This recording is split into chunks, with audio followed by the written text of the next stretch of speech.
Hey guys, my name is Jessica and I am an ASHA certified speech language pathologist, and I am also the mom to a 2-year-old little girl and a 3-year-old little boy.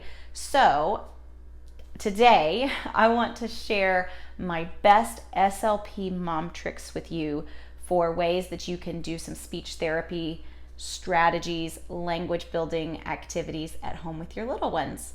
Are you ready? Let's go.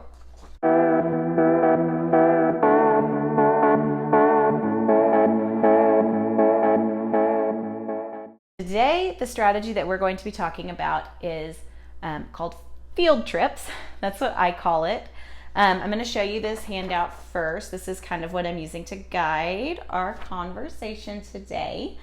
And if you want your own copy of this, there is a link in the description and you can go get one for yourself.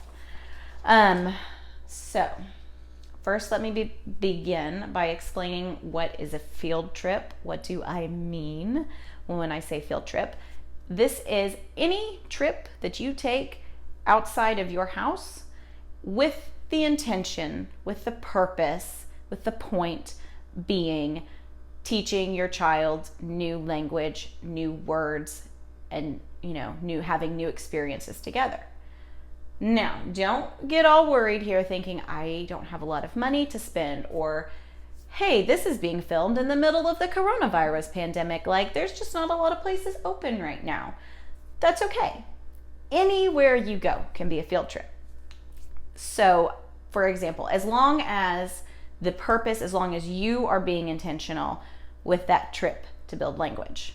So, here are some of my recommendations.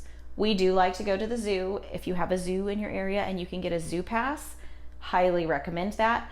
My family, we go for like an hour or two in the morning and then we come home. Like, you don't have to make an all-day trip out of it if that's an option for you. You can also go to the library and make that a field trip. Usually, like, our library has like a little kid area with some like games and activities. Those are probably put up now with coronavirus, but before they had them. But you can definitely still get books, and we all know that books are great for teaching language. You can go to the grocery store. That can be a field trip. You can go to the bank. That can be a field trip. You can do the dry cleaner. That can be a field trip. You can go to the park. You can go to many different parks. I like to try to vary it up because different parks have different, experiences.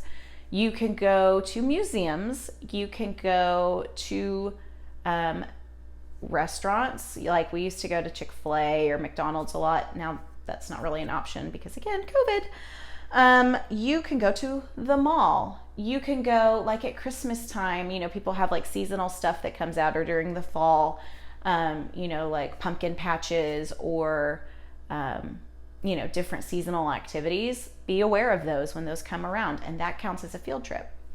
Like I said, the purpose is you thinking, how can I teach my child some new words during this experience? So, for example, let's take the grocery store. We go every week, and you kind of have two options. You can go in and maybe you're really focused on your list and you're really distracted, and maybe your kids are acting a fool in the cart, and so you're just trying to get in and get out and be done as fast as possible. That's not a field trip. Now say you go in and you're like, okay, my kids are acting a fool. I've got a bunch to do, but I'm going to try really hard to teach my kids some new words while we're here. And so you go out of your way to say, okay, let's get in the cart. This is the cart. The cart is red. Let's put on our seatbelts, buckle up. Okay, mommy's pushing the cart. First, we're going to go to the fruit, and we're going to get some fruit. The fruit we need are bananas, apples, grapes, and strawberries. Okay, here's the apples. What color apple do you want? Do you want red or green? Okay, we'll get green. Green is going in the basket. Now we need strawberries. What color are strawberries? They're red. Let's get the red strawberries. They're going in the basket. So do you see how I'm being really intentional with my words and what I'm saying, trying to make it a lesson and not just me thinking about my list and not really talking as much? I will say I have been there. life is distracting. We've got a lot of things we're thinking about. So it is okay if you are in your list and you're in your head and you're just trying to make it through the grocery store. That's okay too. I'm just trying to give you ideas where you can be really intentional with your time and kind of, get the most bang for your buck, as far as, I'm wanting to work with my child to help him or her learn new words versus, like just trying to be really efficient, I guess, is what I'm trying to share with you. Like I said, you can use the bank teller even. We go to the bank and my kids love the tube, and we talk about how the tube, when we deposit my money and mommy needs cash and I put the cash in the tube and the tube goes whoosh up. Like, we're just sitting in the car talking about it, and it was just a little 5-minute field trip, but we've learned some new words. So again, I'm just going to show you this little handout, and it has a little section for you to write what are 3 to 4 ways that you can do some field trips. Or I also have down here my tips. These are my SLP-Mom tips is what I call them, because I've done this. I'm with you. I am in the trenches with you, and I know it's hard. So I have some tips to help you. And again, my tip is just, they don't have to be expensive. An errand can be a field trip as long as you are being intentional and really thinking and talking and trying to expose your child to new words while you're, doing your errands. So, again, the link for this handout is in the description below, and there are over 20 handouts on in that one resource of different language strategies like this that are really easy to use at home. So, hope you found it helpful.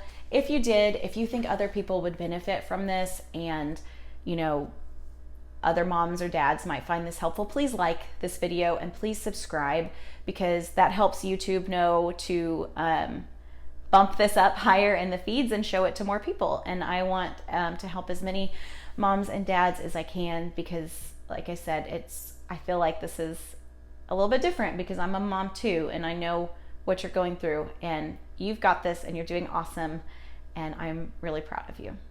Thank you.